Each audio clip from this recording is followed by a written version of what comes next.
Yeah, no, I appreciate you guys having me. I'm obviously beyond fired up to be back. You guys are well aware that I was here in 2019, so to know that I've got the opportunity and a greater role to be a part of a program like LSU and a program that's capable of doing the things that we did in 2019 and an offense that was capable or is capable of doing what we were able to accomplish, then it's obviously an opportunity that I couldn't say no to, and I'm just beyond excited to be here. Hey DJ, Billy Embody with 24/7 Sports. Welcome back. How much did Jake lean on you in this process as far as feedback on what coming to LSU would look like for him, and then how much did you guys kind of talk with Joe about the opportunity as well?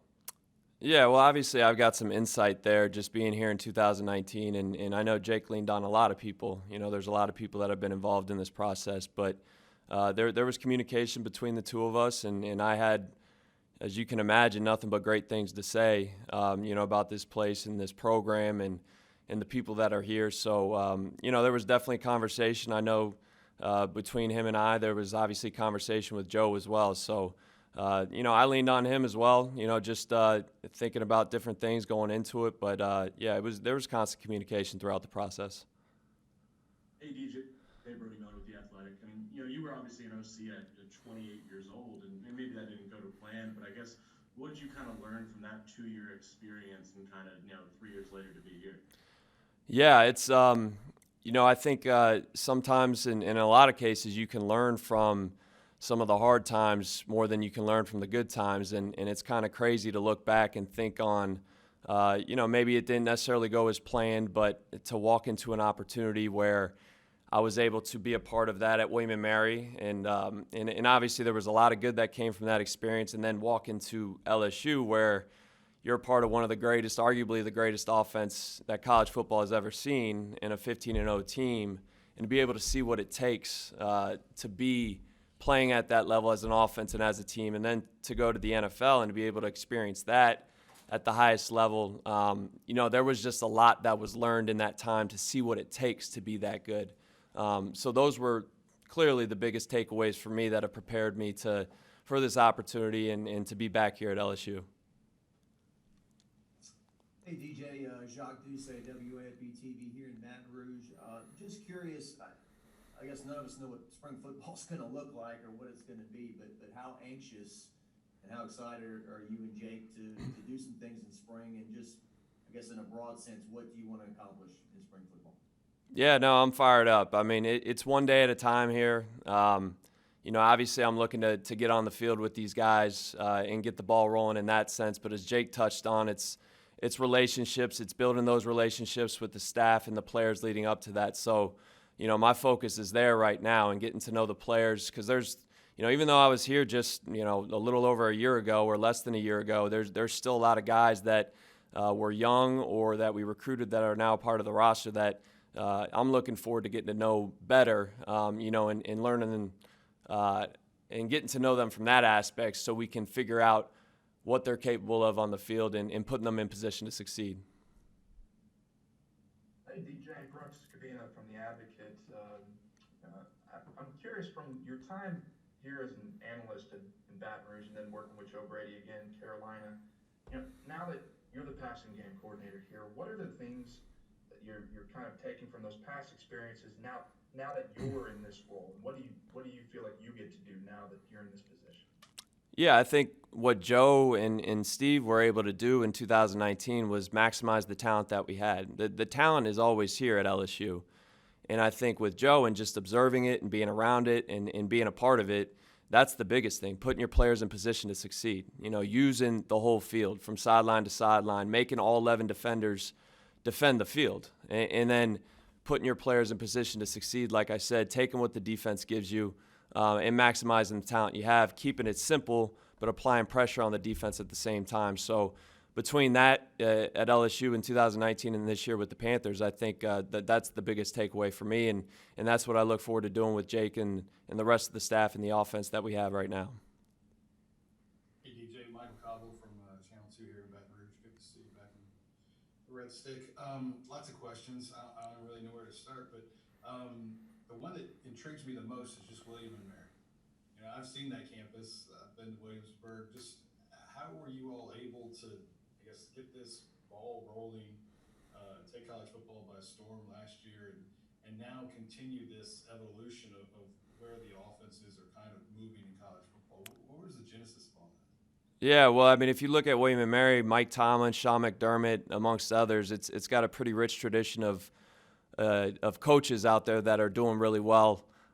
So I just think the combination of, unfortunately, I wasn't good enough to necessarily, I wasn't talented enough to keep playing, but the passion was always there. And to go to William and Mary, you kind of have to be pretty smart. So I think when you combine the smarts with the willingness to work and the passion for the game, I think you can see that with Joe Brady, and hopefully you can see that with me. And that should take you places. And usually, you walk away from William and Mary, you see a lot of people, the graduates, the intangibles that those people possess. A lot of them apply to doing well in life and doing well as a coach. So I think those things have carried over, and you just take it one day at a time, one job at a time, and and that usually adds up and leads you to good places and great places like LSU, that I'm obviously excited to be a part of. Hey DJ, this is Glenn West with LSU Country. Traditionally, the last couple of years, the passing game coordinators kind of handled third down and red zone here. I'm just curious, over the last couple of years, what you've been able to learn about, what it takes to be most efficient in the red zone and also on third down. Yeah, well, I think on third down, you have to be able to protect first. We can come up with the best concepts in the world, but if you can't protect and give your quarterback time to throw the ball, it's irrelevant. So I think it starts there with having a great protection plan. And then obviously the concepts, putting your players, again, like I said, in position to succeed based upon what the defense has given you, based upon what their trends and their tendencies are, those types of things. And then in the red zone, it's the same type of thing, just having a plan, preparing, and putting the work in and figuring out what the defense likes to do down there. And again, just putting your players in position to succeed when it comes down there. You got to get a little creative and, look into it maybe a little bit more than you would in your base downs, your core plan to, I think, to do well down there. DJ Scott Ravelay, also with The Advocate. As you well know from your college experience, it's not just about schemes; it's about players. You're leaving the NFL where it's all football, and here it's at least half the battle is recruiting. Let's talk about recruiting, the importance of it. What if you have a philosophy, kind of players you'll be looking for, that sort of thing. Yeah, I mean, you can see it as a battle. I think of it, Jake and I were talking yesterday about how rewarding it can be. Getting to know the families, the parents, the players, in developing that relationship and seeing them grow as men, 18 to 22-year-olds. Obviously, there's a lot of growing they have to do, not just on the field, but off the field. So I think just looking for high-character players, beyond the talent is first and foremost, and the type of families and the background that they come from that can help build this program and help this program win. And then obviously you want to seek players that are playmakers and are looking to make plays and possess the talent as well. But in my mind, it's those types of things, the intangibles. I think that's where you start, and that's how you build a great offense as well.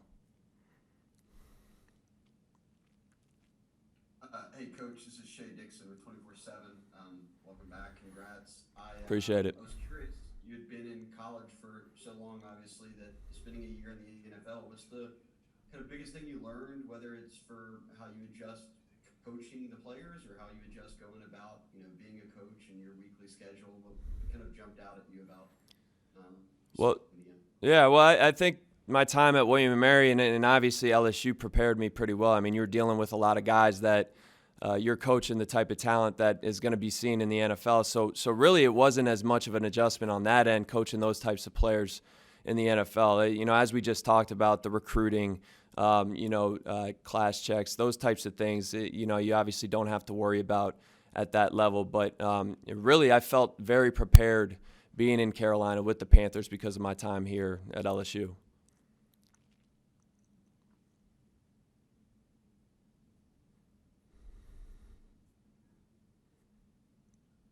Hey, Coach. This is Josh Sibley with Louisiana Gridiron Football. Coach Peach kind of mentioned speaking face to face to players, and you kind of touched on recruiting earlier. Have you spoken to any players that might have opted out earlier in this season, or might be on the bubble about leaving for next season? Yeah, I'm just concerned with the players that are here right now, right here, right now. Those are the guys that I've talked to, and I'm looking forward to getting to know, and that's where my focus is. Okay. Thanks, Coach. Hey, DJ, Brooks again from The Advocate. You mentioned third downs a little bit earlier there. Asked Jake about this earlier. It seems like with any scheme, a lot of it comes down to in-game adjustments in the game, and you were obviously a part of that in 19. How have you and Jake kind of talked about organizing that? You talked a little bit about how that's part of the plan as well, preparation before games. What is kind of the strategy there? Well, I think you have to know your answers ahead of time. You know, it's the preparation right now that adds up during the season. You know, if you're preparing for something going into a game, and if you guys remember in 2019, I mean, the first half of the season, or excuse me, the second half of the season, it was like we saw some defenses I don't know that anybody's seen before. So it's just you have a core set of your offense, and you lean on that. And when you see something maybe you haven't anticipated, you know your answers already because you've prepared. You've prepared in the off season. You've prepared in the summer, and the players know it, and you can go to those things. So to me, it just comes down to preparation and knowing your answers. Awesome. That's all we got time for. Appreciate it. Appreciate you guys. Good to be back. Go Tigers.